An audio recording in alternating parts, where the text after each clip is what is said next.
Hi, welcome back to Life Changers. This is episode 3 on how I manifested my first company. So I was 18 years old, and like I said, I was working regular jobs. So we would drive all over the province of Quebec, parts of Ontario in the U.S., and setting up inflatable bouncy castles. And I just happened to be at the right place, the right time, and we had this event, and there's people there, and I was like, how much did you guys pay for all this? And they told me the amount. And I said, well, I could do better. You seem to have the B run. They're like, the B run? I was like, yeah, you want the A run. So the B run means you kind of get the leftovers. It's still pretty good quality bouncy castles, but you kind of get the leftovers. So I'll give you the A run and get you more bouncy castles. And they had fireworks. I said, yeah, I'll find people for fireworks. They had DJs. Yeah, no problem. Clowns, magicians, face painters. Yeah, I could do it all. And they're like, okay, let's set up a meeting. We're going to be in Montreal, and we'll have a bunch of different community leaders there and from all around the area. And we just want you to come talk to us and tell us what you can do for us. Okay. Wow. As I'm driving back with the other guy, do you actually think you could do better price than what they're paying? Yeah, sure. I just go with the flow, right? I'm just going to do it. My brother always told me, like, hey, it just, no matter what happens, just be positive and everything will work out. You are who you are, and just go with the flow. And that's the way I live. So I was like, yeah, no problem. I'll go to this meeting. So I got all dressed up for this meeting.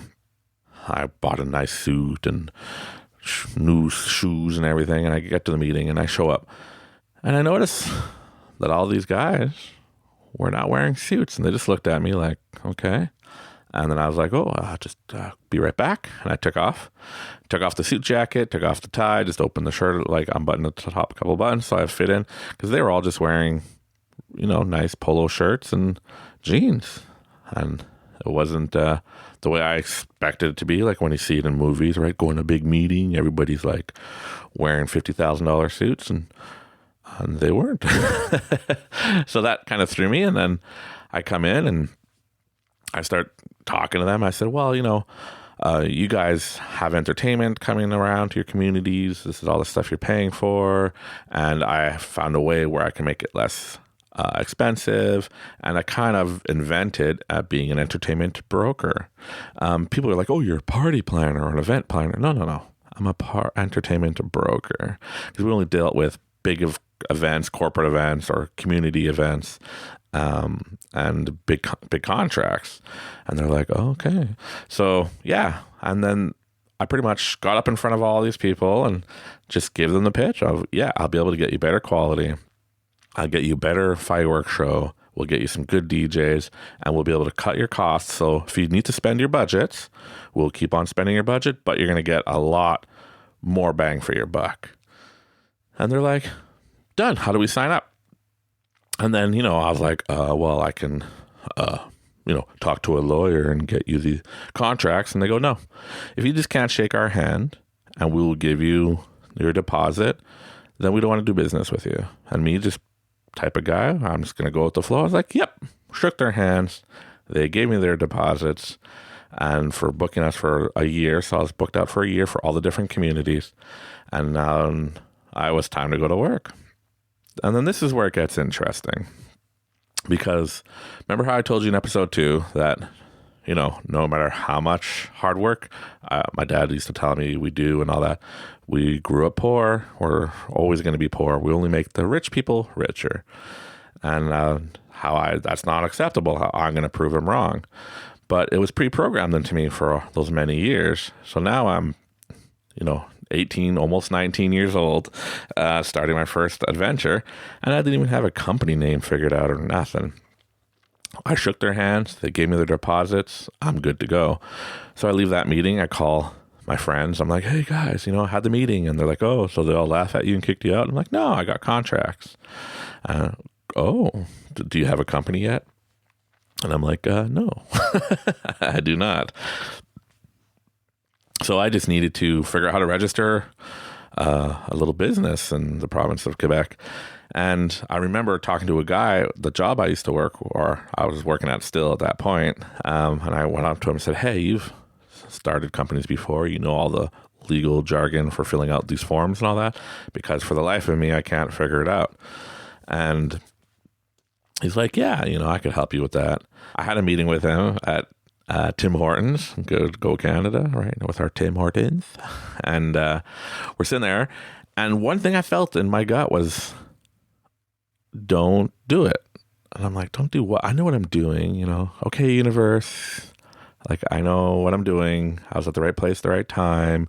You've been preparing me for this moment to be my own man. And I'm going to open my own company. And I have all these deposits in my hands. And, the deposits were 50% of the total event value.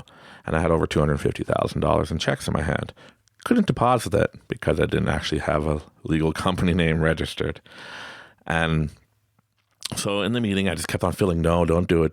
But I just, I know what I'm doing. So I pushed that feeling aside, or my gut inside, and went ahead. And in that meeting, it was, hey, you're going to give me, I said, I'll give you 50% of all the profits for the first year, and you'll be my employee, because who's going to trust me, an 18, 19-year-old guy for a big accounts like this? So I need a face of the company. So you be the CEO, but I'll own the company. And in doing so, he filled out all the forms. He helped me to do it all. And I was like, hey, what does 50% shareholder mean? He goes, well, you told me you're going to give me 50% for the first year. And I was like, oh. And once again, all the bells and whistles, don't do it. And I was just like, oh, I know what I'm doing. So I went ahead and signed everything up. And, well, now I know what it means, but now we're 50-50 partners. And don't get me wrong, like, I learned a lot working with this individual. And he taught me a lot about business and a lot of don'ts in business. And then as I was doing the company, it's setting up all these events. I had no clue what I was doing, but I just went and talked to different companies and figured out, hey, I need to rent all your bouncy castles. So I went to the company I worked at. I need all these bouncy castles. Went to a fireworks company, need this, need that. And we put it all in trucks and trucked it off and did the events. And it was a smash. And then I got hired for the next year right away. So we were always booked a year in advance. And as the title suggests, I'll explain to you how I manifested it. Because before I started the company, a few months before, I just always had this urge to help people. And I always like helping people. I'm the type of guy, when I'm driving down the road, I see somebody hitchhiking, even if they look sketchy, I'd stop, pick them up, and drive them to the destination they need to go. Sometimes I'll go out of my way, make sure, the people I picked up are getting to their destination, even if it was out of my way. It's just, I enjoy it. It makes me happy. It makes me feel good when I'm helping people. So I always used to think, like, what can I do to help people, right?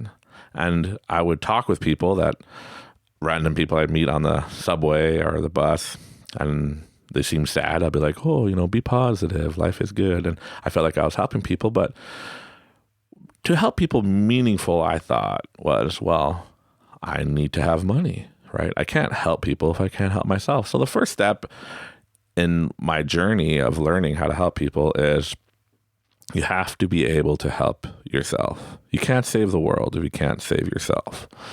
So I looked back at myself and I was like, oh, well, I need to work on this, work on that. As everybody called me, is Mr. Positive. So I need to work being more positive and less negative.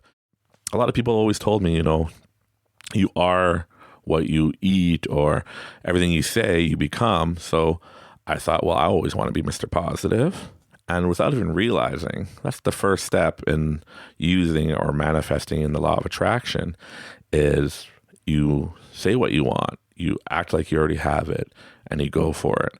And I've always acted like the world was my oyster without realizing it. And my brother, as I mentioned earlier, would tell me all the time that just be positive, don't stress, everything works out for us, because that's the way life is. Everything is always perfect. Just let the flow of life take you. And that's exactly what I did.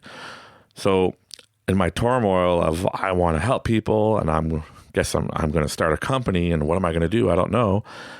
I would have a lot of dreams. And at the time I was like, they're useless dreams, right? Dreams are fantasy. But now I realize what those were. And those were the beginnings of showing me the company that I'm going to set up. Because I would have dreams with me setting up bouncy castles. And I wasn't setting it up like, hey, I work here. I'm setting it up like I own this company. I treat it like I owned it, booking contracts, and I was traveling. And I had a lot of dreams like that, and they felt so real. And I was like, wow, those dreams are cool. And then sure enough, a few months later, I'm working at this company with bouncy castles, and now I have the opportunity to start my own company. And I did. When the opportunity is there, you have to take it. And that is how I manifested my first company. I put it out in the universe that I want this. I need to help people, and this is how I'm going to help people. And it just came. And when I saw the opportunity, I went for it. So don't let opportunities pass you by, because if you let opportunities pass you by, you'll never achieve your goals. And that's the first major lesson that I've learned when I started this company at 18, 19 years old, when I finally got it incorporated at 19, was the opportunities always come. But if you grab it, it's up to you. Because I believe, and I know now, that everybody deserves success, but you just have to choose and allow yourself to know that you deserve success. And in the next episode, I'll mention and talk to you about how I sabotaged my company. Stay tuned, and thank you for listening to Life Changers.